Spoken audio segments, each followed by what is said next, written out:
There is a lot of different protein supplements out there, and it might be confusing on which one you should buy. Vegan options or not vegan options. But in this video we are going to make it a little bit easier to understand which one you should choose. If you want to have more in-depth about protein, you can watch my other video about just that. I will link the video in the description. Protein is important for us humans. We need to consume it daily. And in the dietary world we used to talk about a complete protein, and this refers to all the protein sources that contains all essential amino acids. Essential means that our body can't produce those amino acids on its own. We need to consume those amino acids through our foods, or we need to consume it from our food. So they are different types of protein powder, and we will start with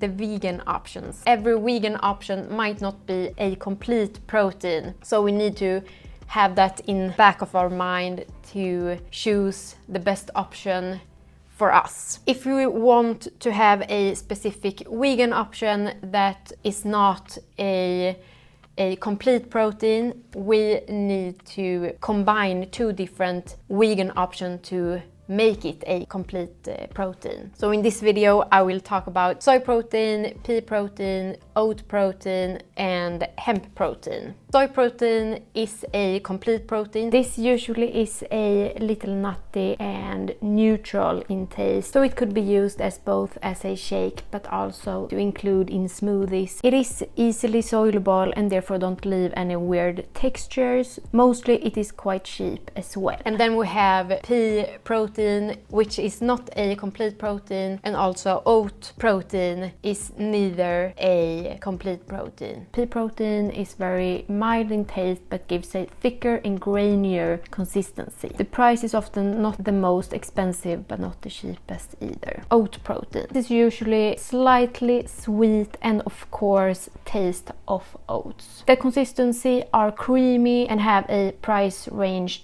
in the medium high. So if you combine pea protein and oat protein, we will get a complete protein, because oats have those amino acids that the peas don't have, so they will complete each other. And then the last one is hemp protein, and that are also a complete protein. Hemp protein are a little nutty and has a earthy taste and are coarse and gritty. So hemp protein are not as pleasant to drink as a protein shake but can be used in smoothies and so on. And also hemp protein usually are quite expensive.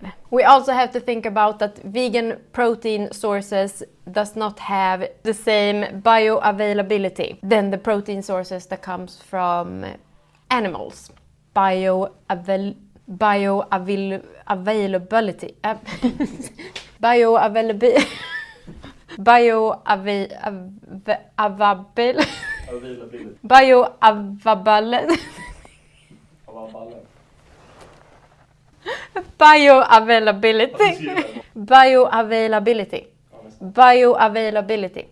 Bioavailability. Which means how well our body absorb and use a nutrient, in this case protein, and are also slower to digest than animal protein. Okay, so let's talk a little about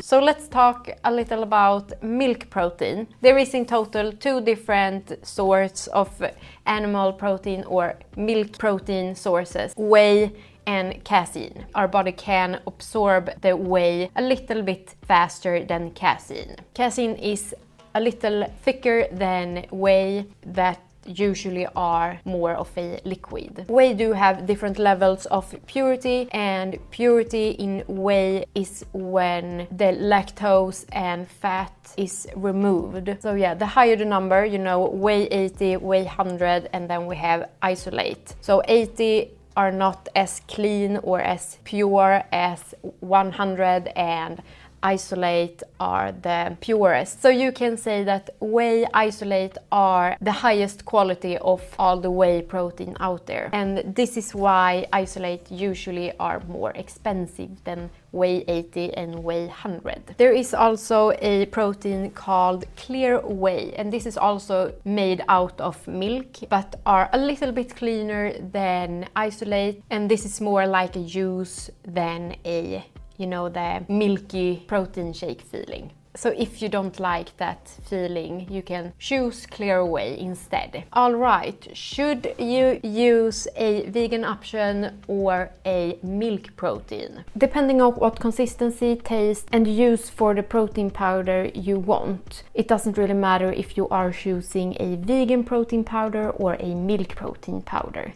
But choose a protein powder that is a complete protein. Have in the back of your mind that a vegan option doesn't have the same bioavailability than an animal protein. And the protein you choose should fit your diet and how well your body reacts to the protein powder.